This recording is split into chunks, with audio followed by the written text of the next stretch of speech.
mental health issues and diagnoses and sense, then I'd walk away and let her have the kids and have space that way. But I'm not going to leave toddlers or somebody to try to kill themselves twice over the last. I'm not telling you what to do, man. This is 33 years old Collins Turner, hours before being brutally murdered by his narcissistic wife. Took my photo ID, all my access to money and everything. Okay. And then took the kids inside and locked me out. So they left outside in my driveway. Okay. But what his wife didn't see coming was that Collins had already left a trail that would help investigators in solving his murder. One quick question. Okay, why did it happen? I'll give you just a little bit of information so you understand how important it is. He was on the phone with 911 when this happened. Okay, so we have an audio recording of when this happened and what was going on. On September 8, 2021, around 10 p.m., deputies with the Santa Rosa County Sheriff's Office responded to a shooting that occurred at 6184 Jenks Drive after being to the residence twice on the same day. Except officers were about to discover a horrifying scene. A body was found on the floor with 4 gunshots on the chest, someone officers would later identify as Collins Turner. Colin was a 33 years old that served in the U.S. Marine Corps and had risen to the level of gunnery sergeant before being discharged due to a traumatic brain injury. But Collins was someone that never waited for things to get better. He was always on motion. He had just been accepted to Johns Hopkins University for his master's program, was set to receive an honorary BSEE from Arizona State University, all while being a present father to his kids, until his life was snatched cruelly by someone he trusted wholeheartedly. However, there was a pattern the previous officers that responded to this home never paid attention to. What's your name again, man? Collins, C-O-L-L-I-N. Colin? Yep, I'm not going to ramble from. All right. Was at any point in time did it get physical? I told you I tried to grab my daughter last night, and she got physical and stopped me. So I backed the fuck off at that point, because that kind of allegation is the last thing I need. So right here. The bags. What bags? Oh, they're in my truck. I'm not leaving the kids with you. So basically, I don't know if it's bad news or good news for you. Y'all married, or your kids, and you said your stepdaughter? Yep. So that's her kid? They don't do I have legal rights? And I think you went to court and took over guardianship for her. So that's the real thing. I took my stepdaughter with me, and she could press charges. He doesn't have is that correct? He didn't go to court and get legal guardianship over. Because technically the actual father is going to be the baby daddy, sperm donor, whatever you want to call him. Yeah. So he's not in the picture, but if he didn't go to court, then there's nothing we can do. no, Now your blood kids, naturally. that's going to be civil. We're not going to get in the middle without a court order. I can't take the kids from her and give them to you. Can't take them to you and give them to her. So nothing I can do about that. If she wants to take the kids or you want to take the kids, we're not going to get in the middle of it. But you guys aren't going to argue about it, especially while we're here. What happened today, real quick? I know you're talking about your own partner. Long story short, she went into a Just borderline rage last night, and it's continuing to now. Bree had called police over that Collins had hit her during an argument over their children going to Georgia, but Collins had his own detailed version of the story. She figured out I was trying to take my kids, Georgia. give space between the two of us, not take the kids away from her. I got you. I'm the primary caretaker of the kids, the only caretaker of the kids. So He wants to go to Georgia to his parents, to their grandparents.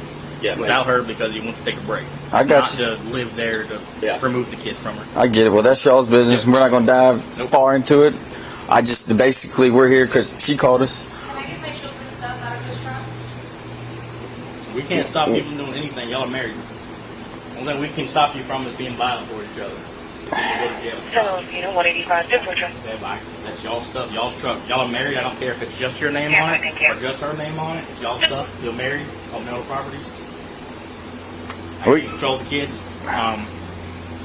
Like it's the laptop. It's marital property, man. It sucks, bro. Oh, I know. If I didn't already know that, I would have called you guys then. And there's not a whole lot we can do with it. If she wants to go in there and get the crap out of the truck, can't stop her. You can't physically, grab her.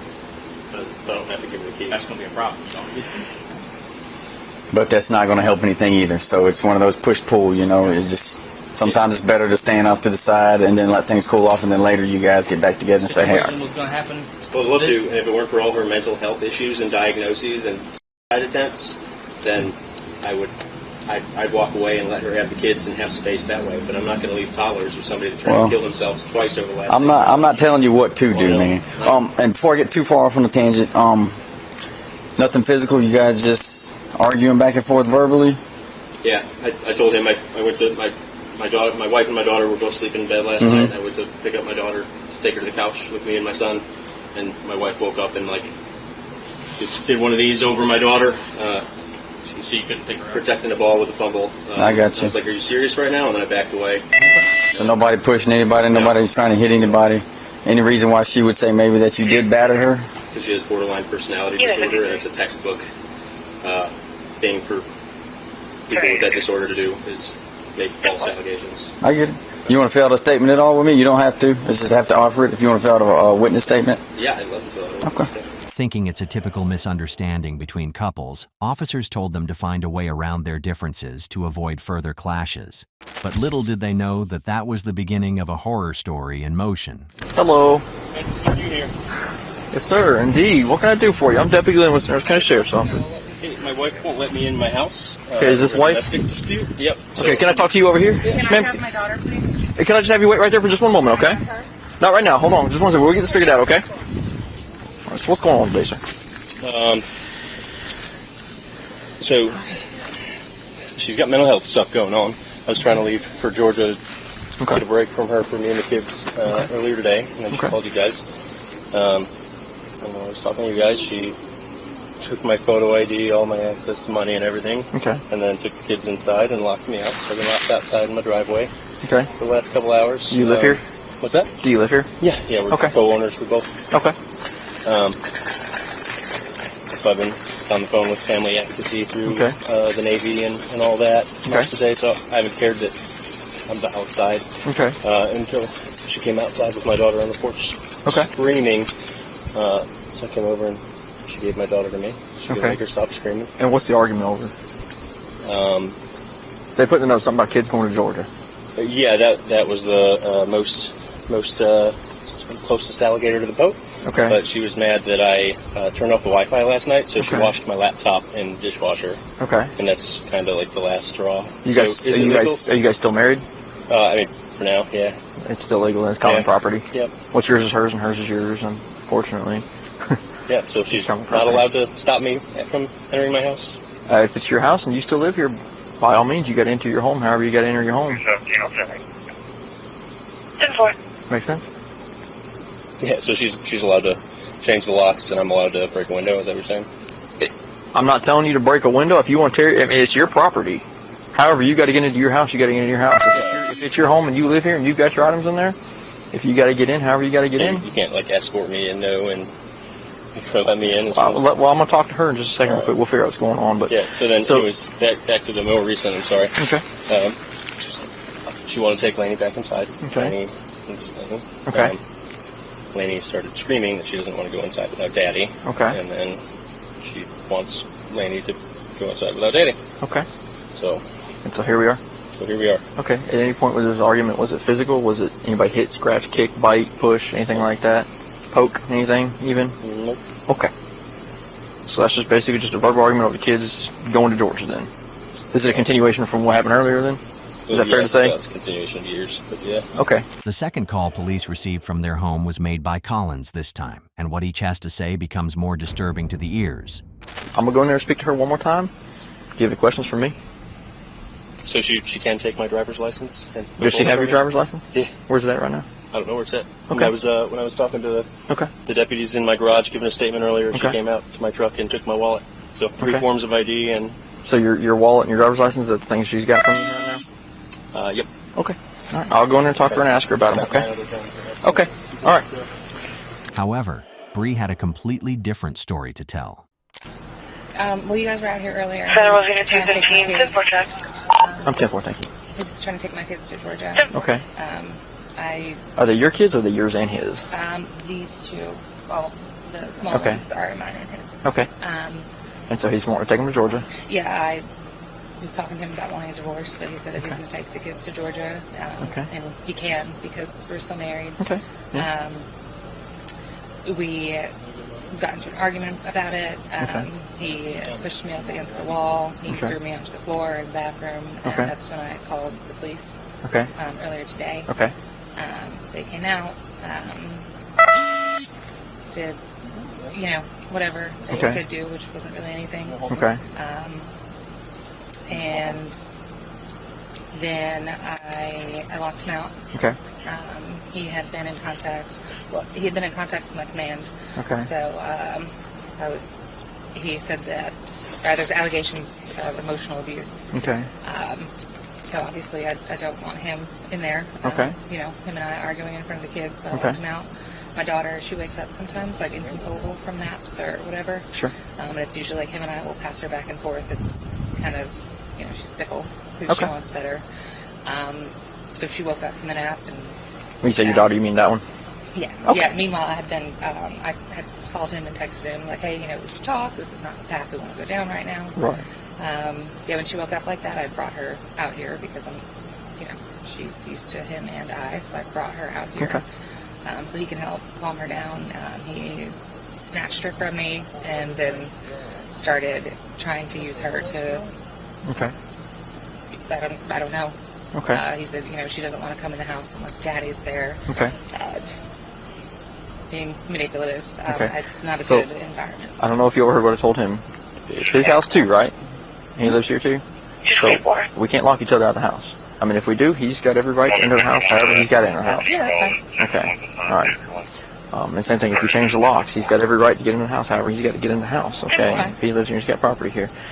For the betterment of your daughter, whatever you guys got going on, you got to put aside for the kids. You see what I'm saying? I agree, but he told me not to talk to him. So I'm not going to let him in the house if he's going to come in and start arguing. But at the same time, that's leaving the child. I mean, that's kind of leaving the child out here fend for herself. Does that make sense? Yeah, for sure. So I don't want him to do that. But, I mean, I can't stop him from going inside the house. Oh, that's fine. I just wanted him to give her to me so that she's not out here. They said earlier that since I didn't have any bruises, and there was nobody to witness him getting physical with me, that they shouldn't do anything. So what you can do, and I don't want him to come in and get physical with me in front of my kids. What I'm going to tell you to do is what I tell everybody to do. You got that phone, right? That phone's got a camera on it. If at any point you feel threatened or like you're going to be harmed or anything like that. I get it. But I mean, everything's not preventable. We can't, we can't say, well, you got to stay out in the front yard for the rest of your life. You know what I'm saying? No, I just at the risk of a potential argument. I get it. But like I said, I'm letting you know. At first, this story of hers seemed plausible until the next few moments. Kylie. Is it K-Y? K-Y-L-I-E. K-Y-L-I-E. Okay. I'm sorry. I really have to go back in because my 4-year-old. Can I just? Yeah, absolutely. Well, if he's gonna wait out here for just a second with her, I'll go inside if you want with you. And I don't want him alone with her. Okay. Well, then we can all walk back inside. Okay. All right. I don't want that either. Okay. Well, I mean that's what I'm saying. But we need to check on the 4-year-old. We want to be sure the 4-year-old. No, that's fine. My 12-year-old's in there. So. Okay. All right. So what's Kylie's last name? Kuhn. K-U-H-N. K-U-H-N. What's her middle name? Shouldn't have one. We shouldn't have one. Okay. What's her date of birth? May 22nd. Despite some glitch in her character, the officer didn't see any reason to suspect yet. Hello. I didn't want to let your dog eat out. So he says you've got his wallet and his driver's license. Do you know where those items are? No. Did you remove them from his truck earlier? No, I took my American Express. Because those are personal items, okay? So being as those are personal items, not common shared items, okay? If we've taken them from him, that's a theft, okay? Does that make sense? So if we've got those items need to be returned. I'm just going to tell you that, okay? That's a fair warning, okay?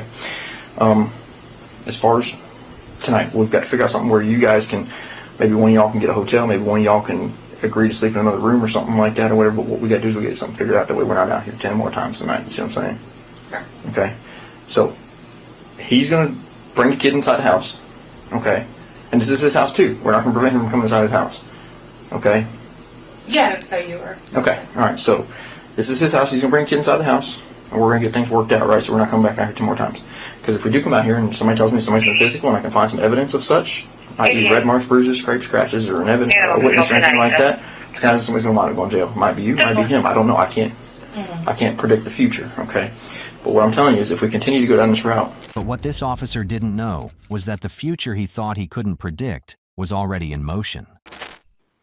Sheriff's Office emergency. Hi, you guys have been out to my house twice today, and then most recently the deputy talked my wife into letting me in the house, and then she locked me in the garage and tried to break my arm when I was trying to get back inside. What's your address, sir? 6184 Jenks, Jenks Drive. She's currently got me locked in the garage because earlier she broke both of the big doors, and then when I came out here to fix it after getting in the house earlier, she locked the door behind me. And then when I tried to What was that? She just shot me! Oh, I got a shooting on somebody. Jenks Drive, and she just shot him. I just heard 4 shots. Sir, are you there? Bree had locked Collins out again, but this time in the garage, and refused him access to the children. Left with no choice, he called 911 to explain the ordeal when a gunshot was heard. When the dispatcher asked, "What was that?" Collins struggled to utter these 4 words, "She just shot me." While still on the call with 911, the dispatcher heard 3 more shots fired. Officers raced to their house for the 3rd time, only to see the garage door half opened with Collins on the floor, dead with 4 gunshots to the chest. Collins had tried to prevent this from happening twice, but couldn't the 3rd time. And little did his parents know that their son would never arrive in Georgia with their grandkids. Right after the shooting, Bree sat outside the front porch of a house next to theirs, shaking when she suddenly told police, "I shot him," pausing for a second before adding, "I shot him," 2 more times. With this information, officers ran a protective sweep of the residence where they eventually found a handgun in the kitchen. Bree was placed in a patrol car and kept asking if Collins was dead while officers secured the rest of the crime scene. Before detectives sat Bree down, here is what the investigation already has. A 911 recording with Colin alive, calm, right up until the moment he is shot. A handgun recovered at the kitchen away from the bedroom closet where it was normally kept. 2 separate body cam visits that day with no injuries observed on Bree. And a written statement Colin filed himself that same morning saying no assault took place. With this mounting evidence, detectives know it is time to bring Bree in for questioning. Just saying he's going to take the kids and Today he was? yeah, Okay. and I told him I'm going to this was in like our bedroom area, and he pushed me up against the doorway when I was just trying to talk to him, and then when we were in the bathroom,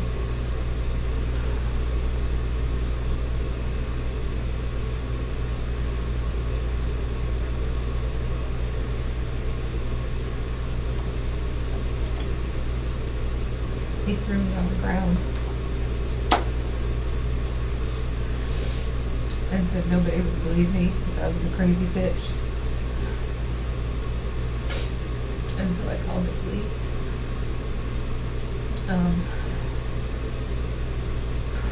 they came.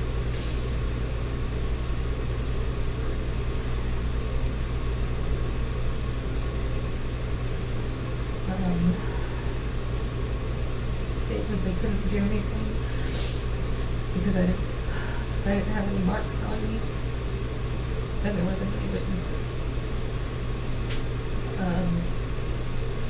And he made a statement. He filled out something.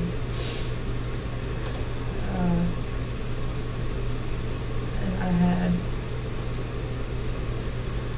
I got the kids' stuff out of his truck while he was doing that.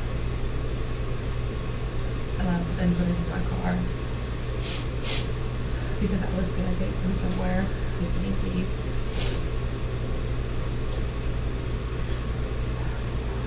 I got the garage door opener out of his truck, and I think when they left, he was like on the phone with my command.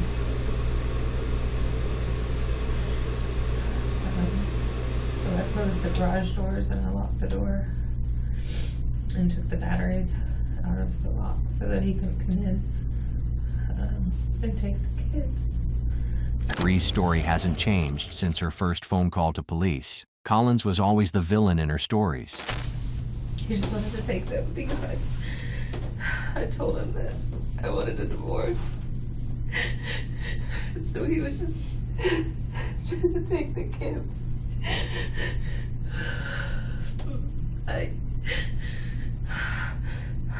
I had to go have an appointment tomorrow and on Friday with divorce lawyers.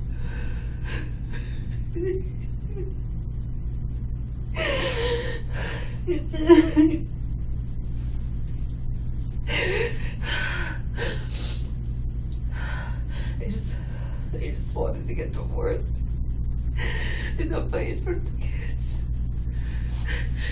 and not get thrown around.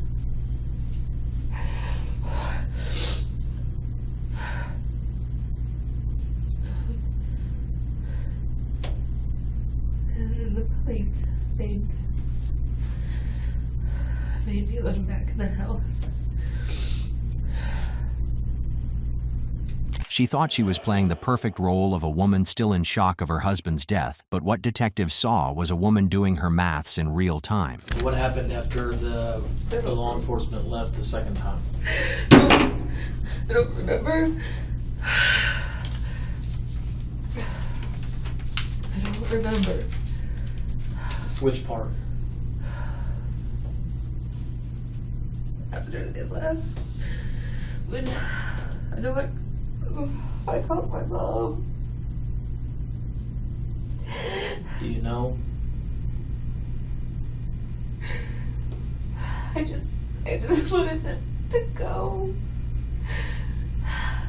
Why did they arrest him when I called the police? Why did they arrest him? I didn't want him dead. I wasn't out there. I told them. What Bree doesn't realize yet is that detectives have what is going to change her life trajectory. I don't want to answer any more questions. I have to talk to my dad. Before we let you call your dad, can we give you just a little bit of information so you understand how important it is that we get your statement? No.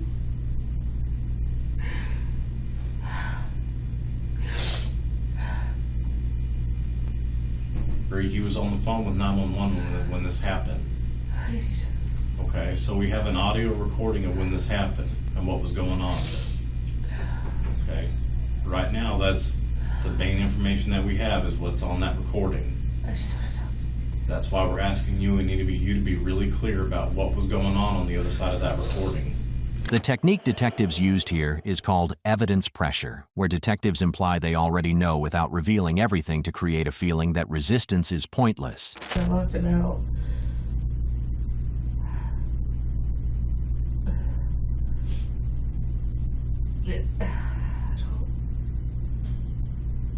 I locked it for some reason. I think to talk to him. You locked him out for some reason, and that was to talk? I locked him out. He was in the garage. I locked him out. Okay. But he was still in the garage.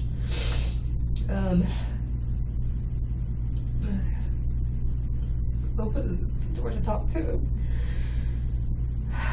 And he tried coming in, so I blocked the door, and he kicked my foot and was trying to push to go to the door. And I was trying to keep him out. I don't. And then I shot him.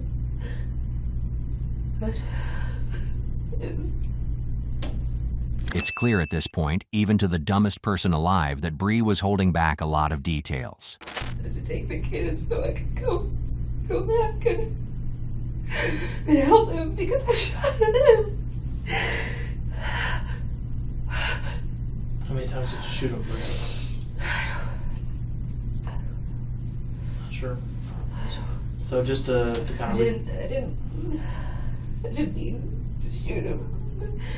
It was at least twice. I didn't mean to shoot him, but I did. And he said something, and just the look on his face. What was the look on his face? He was gonna kill me. He was. And I believe that you tried to help him. Okay? Was he dead? Is he dead? They would tell me he was dead. Yes, ma'am. He passed away.